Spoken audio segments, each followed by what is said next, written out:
안녕하세요. 올해 31살 여자입니다. 거지근성, 그건 말로만 들었지 내 남편이 그런 사상을 가지고 있는 사람이라고는 생각도 못했습니다. 정말 스트레스를 너무 받아서 요즘 머리카락도 얇아지고 평소보다 더 빠지는 것 같고 피부도 푸석푸석해진 것 같고 좋다는 거 다 써봤는데 별로 효과도 못 보고 있어요. 스트레스가 만병의 근원이라는데 정말 열이 받아 살 수가 없네요. 남편하고는 연애가 엄청 길었습니다. 그래서 그런지 제가 30이 되었을 때 자연스럽게 둘이 결혼 이야기가 나오고 저도 다른 사람은 생각도 못했어요. 시댁 상황이 별로 안 좋은 건 알고 있었습니다. 남편은 홀씨모 밑에서 자랐고 시댁은 지방이에요. 홀씨모 혼자 몸으로 동네 식당 같은 데서 일하시면서 아들 서울로 대학 보내고 취직할 때까지 서울살이 뒷바라지 해주셨으니 어떻게 보면 대단하신 분이죠. 남편도 뒷바라지만 받으며 살 수 없었으니 대학생활 내내 아르바이트를 안 해본 적이 없고 취직 준비하면서도 짬짬이 일용직 같은 거 나가서 생활비 벌고 그랬습니다. 대학생활은 제가 모르지만 취직 준비하는 기간은 저랑 마침 연애를 시작했던 시기라서 그런 모습 보고 생활력이 참 강한 사람이라고 생각했어요.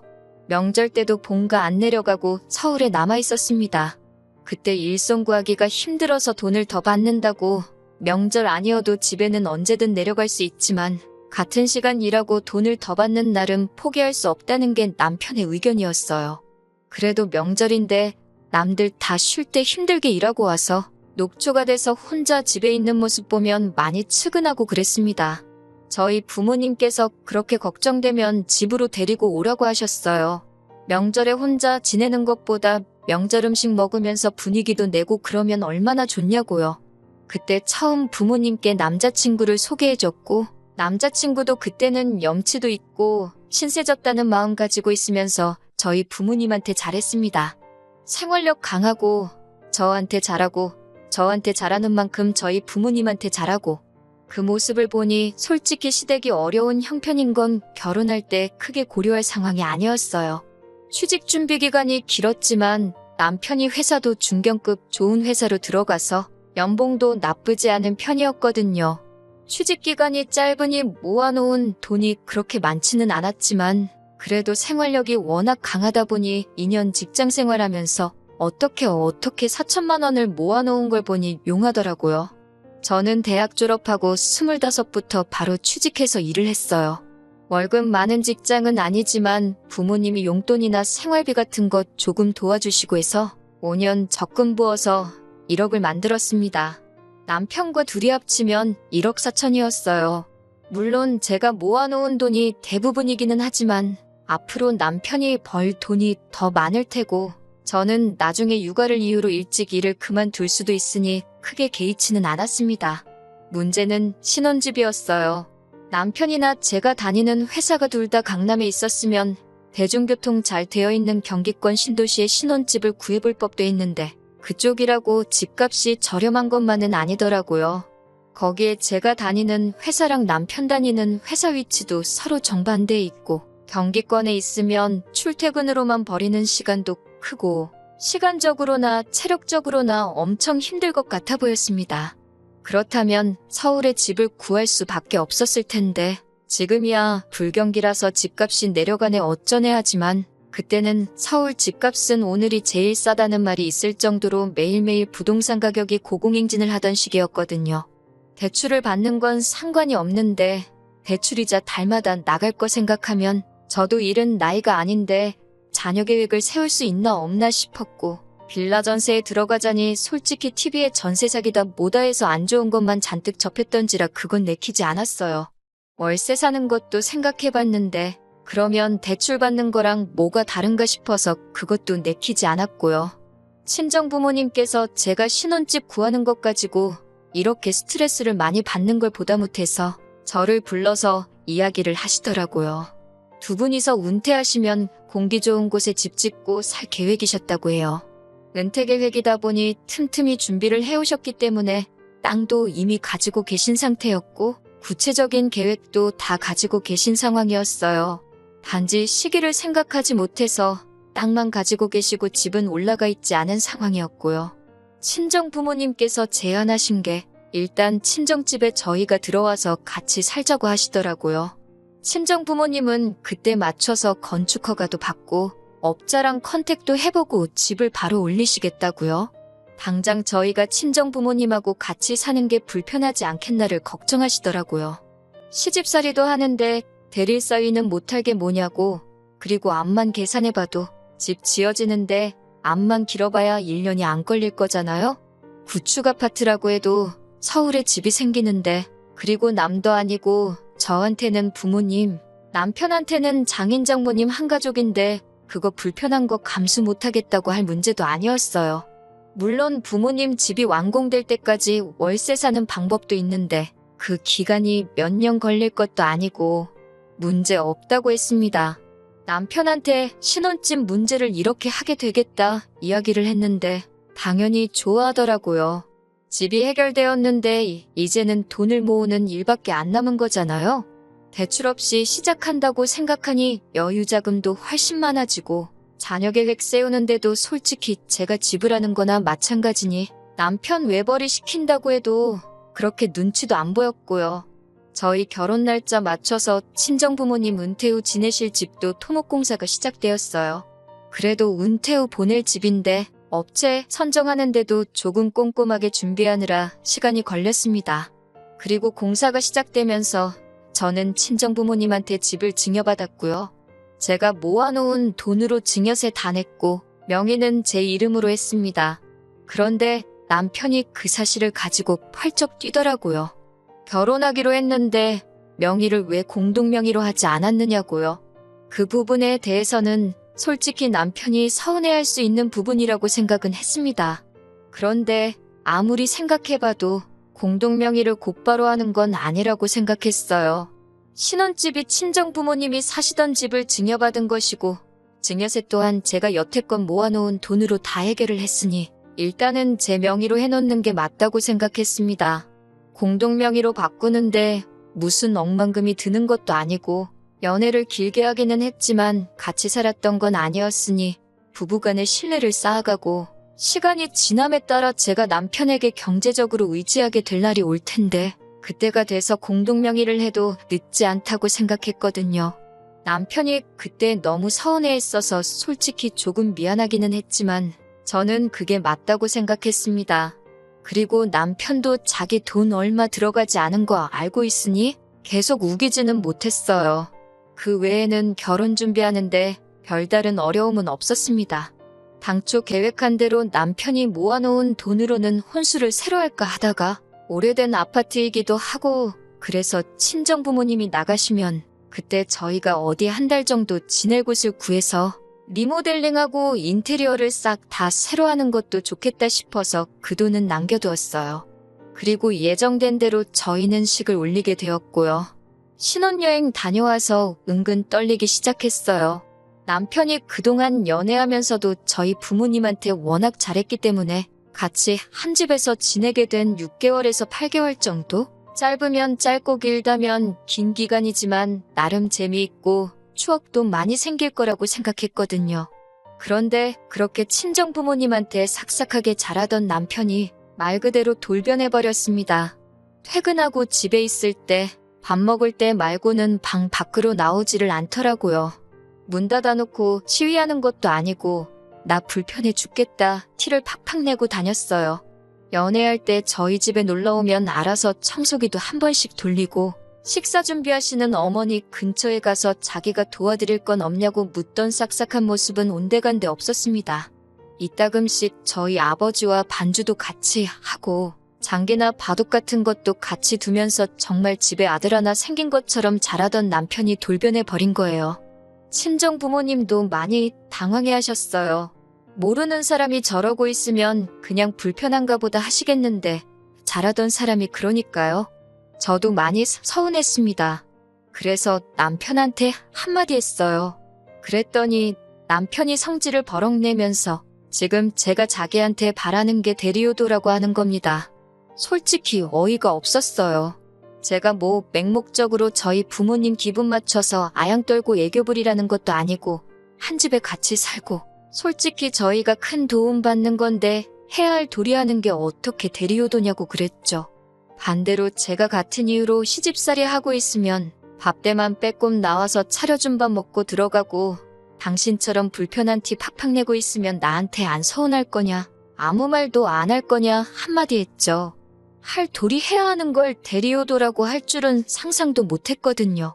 남편은 제 말에 대답을 못하다가 속에 있는 말을 하더라고요. 왜 우리가 큰 도움을 받고 있느냐고, 진명이가 제 걸로 돼 있으니 따지고 보면 저만 도움을 받는 거 아니냐고 우기기 시작했습니다. 이렇게 치졸한 사람인 줄은 생각도 못했어요. 그나랑 결혼한 게 당신이고 부부간의 신뢰가 쌓이면 그때 공동명의로 하겠다고 하지 않았느냐 하니 지금 집 가지고 유세 부리는 거냐고 하더라고요. 그러면 이 집 포기하겠다. 다시 부모님 명의로 돌려놓을 테니 둘이서 대출 갚아나가며 공동명의로 집 구해서 시작하자고 했습니다. 그러니까 그럴 필요는 또 뭐가 있냐고 하는 거예요. 당신 하는 행동이 딱 그거 아니냐고, 공동명의 해주기 전까지는 남처럼 지내겠다고 시위하는 거 아니냐 했습니다. 그러니 아무 말도 못하고 나중에 가서는 자기 생각이 짧았다고 숙이고 들어오더라고요.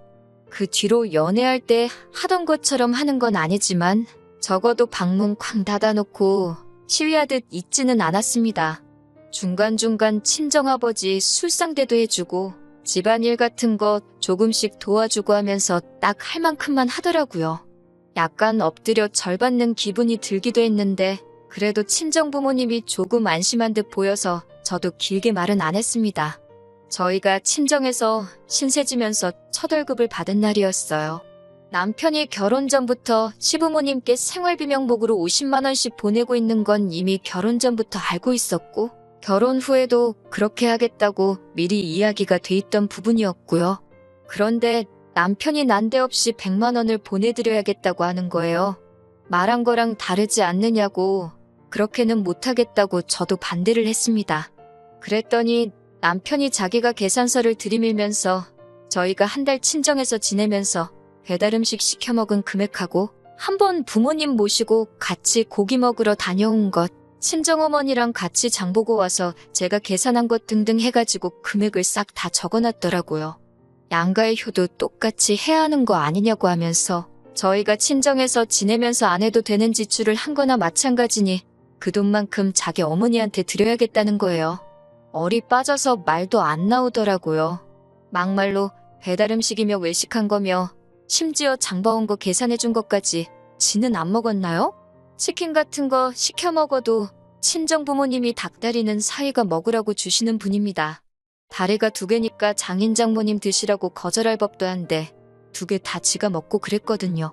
집에서 밥 먹는다고 매일같이 고기 반찬 만들어 먹는 집이 어디 있겠어요? 장봐드린 것도 그런 이유 때문에 그래요. 저희 가족 결혼 전에는 평소에 그냥 마른 반찬에 국물도 없이 간단하게 식사 때우고 아침에는 밥 대신 누룽지 끓여서 숭늉 마시고 출근하고 그랬었거든요. 그런데 저희 어머니가 사위 배고프면 일할 때 힘 안 난다고 매 끼니마다 고기 반찬 해주시고 정 없으면 스팸이라도 한 조각씩 구워서 올려주시고 했어요. 자기 처먹은 건 생각도 안 하고 계산 대신 해준 게 효도라고 하면서 불공평하다고 떠들고 있으니 저는 이차로 어이가 없었습니다. 그걸 어떻게 그렇게 계산할 수가 있느냐 하니 나중 가서는 자기도 자기가 억지 부리는 걸 아는지 자기가 가끔씩 장인 술상대도 해주고 집 청소도 도와주니 그런 것도 다 포함해야 한다고 하는 겁니다. 정신 똑바로 차리라고 했어요. 너 지금 여기 삭받고 더부살이 하고 있는 거 아니라고. 오히려 해주는 걸로 치면 부모님이 우리한테 하나라도 더 해주려고 하시지. 그렇게 하나씩 계산하고 들면 나도 똑같이 계산해서 우리 부모님한테 돈으로 효도할 거다 하니 꼼짝도 못하더군요. 왜 그렇게 불공평해하고 자기 엄마 못 챙겨서 저렇게 안달인가 했는데 이때 싹을 보고 아예 일찍 관두던가 해야 했는데 멀리 떨어져 사는 홀씨목 걱정에 저러는 건 줄 알고 이해하려고 들었던 저와 저희 부모님만 중간에서 바보가 돼버렸네요. 아무튼 시간은 흐르고 흘러서 부모님 은퇴 후 지내실 주택이 완공이 되었습니다.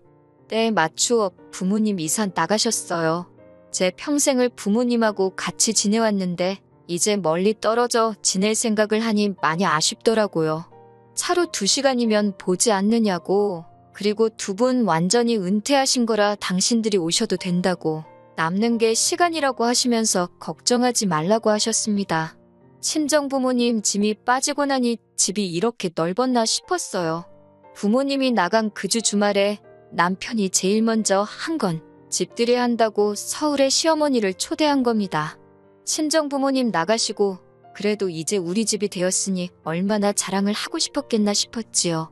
남편이 어머님 데리고 집 소개해주는 동안 저는 간단히 과일 같은 거 씻어서 준비를 하고 있었는데 남편이 친정부모님 계시던 동안 지내던 저희 방을 소개하면서 어머님께 이 방은 어머니가 지내실 방이라고 말을 해주는 걸 들었습니다. 제가 잘못 들었나 싶어서 어머님 계시는 내내 신경이 쓰였어요. 어머님이 피곤하다고 방에서 잠깐 눈 좀 붙이신다고 하는 동안 남편한테 그게 무슨 소리냐고 직접 물어봤습니다. 어머님이 지내실 방이라니 그게 무슨 소리냐고요? 그랬더니 남편이 한글도 모르냐는 듯이 어머니가 지내실 방이 어머니가 지내실 방이지 뭐겠냐고 하더라고요. 그래서 지금 어머님한테 방 한 칸을 내어드리려고 하는 거냐고, 어떻게 그런 결정을 나한테 상의도 하지 않고 통보를 할 수 있느냐고 하니 남편이 그게 뭐가 문제가 되냐고 되려 저한테 따지는 겁니다. 여태 장인장모 내가 모시고 살지 않았느냐. 이제 우리 엄마 차례다 하고 당당하게 말하는 거예요. 같이 지낸 시간이 반년이 조금 넘습니다. 토목공사부터 인테리어까지 딱 6개월 걸렸고 허가 문제랑 기타 등등 해서 그거 길게 잡아봐야 2달이 안 됩니다. 그런데 그 1년도 안 되는 짧은 기간을 가지고 우리가 그동안 친정부모님을 모시고 살았으니 이제는 시부모도 모시고 살아야 공평한 거 아니냐고 우기는 거예요. 남편이 이렇게 효도에 미친 사람인 줄 몰랐습니다. 그동안 친정부모님 집에 얹혀 살면서 얼마나 자격지심이 생겼기에 저러는 걸까요? 벌써 시어머니 와 계신 지도 일주일째인데 어머님도 그냥 여기서 눌러 살기로 정하신 건지 언제 갈 건지는 말씀도 안 하시고 우리 아들 덕분에 서울 생활도 다 해본다 하면서 좋아하시고요. 아직 원래 지내시던 곳 정리하신 게 아니니 돌아가시긴 하실 텐데 그건 그거대로 또 문제예요. 난데없이 거기 다 정리했다고 진짜 여기로 짐 싸서 오실까봐 말입니다. 안녕하세요. 4개월 만에 후기 보내드립니다. 공동명의 가지고 치사하게 굴던 게 저런 꿍꿍이가 있었는지도 모르고 그래도 끝까지 고집 부려서 제 명의로만 집을 유지해둔 게 정말 잘했다는 생각이 드네요. 결론부터 말씀드리면 남편과는 이혼했습니다.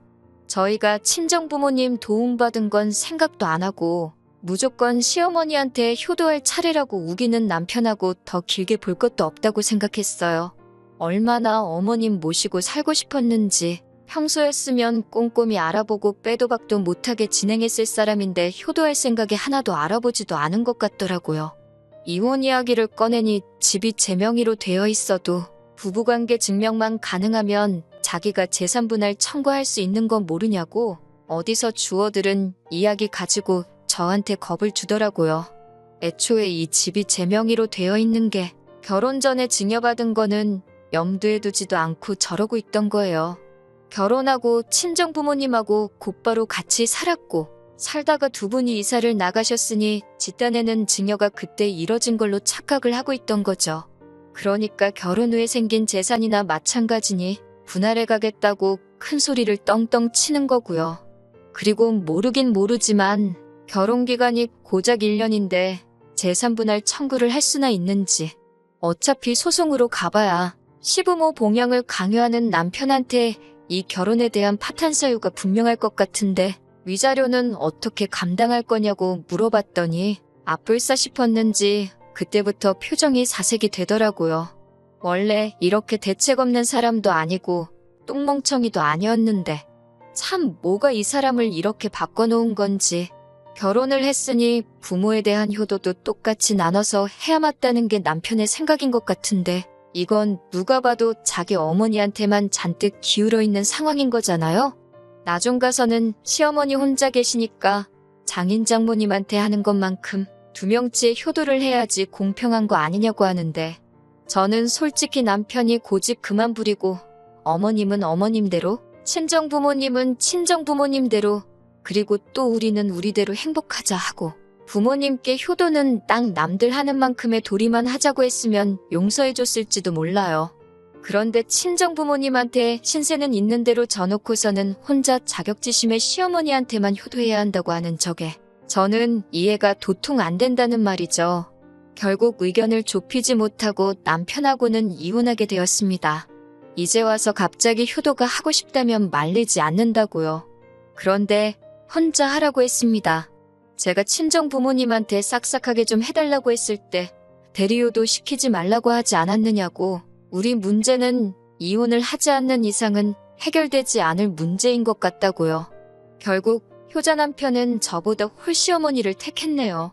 그런데 웃긴 건 시어머니는 아직도 서울에 안 오시고 지방에 혼자 계십니다. 자기 때문에 아들이 이혼했다 죄책감에 그러시는 건지 아니면 대학교 갔을 때부터 혼자 지내던 아들 뒷바라지를 이제 와서 다시 시작하려니 번거로워서 그러시는 건지 그건 아무도 모르지요. 하지만 하나 확실한 건 자기 부모님만 소중하다고 생각한 남편은 모든 걸 잃고 저렇게 혼자가 되었다는 사실입니다. 언젠가 이혼하게 되었을 텐데 괜히 저도 공동명의니 뭐니 제3분할이니 이런 거 신경 쓸 필요 없을 때 빠르게 결단해서 빠르게 이혼해버린 게 참 잘한 일이라고 생각해요. 이미 바닥을 봤다고 생각하지만 나중에 돈 문제 가지고 구질구질하게 그러고 있으면 바닥 그 밑에 못 볼 꼴까지 더 봐야 했을 생각만 하면 역시 이혼이 제 인생의 흠이 될 수도 있지만 잘한 결정이라고 생각합니다.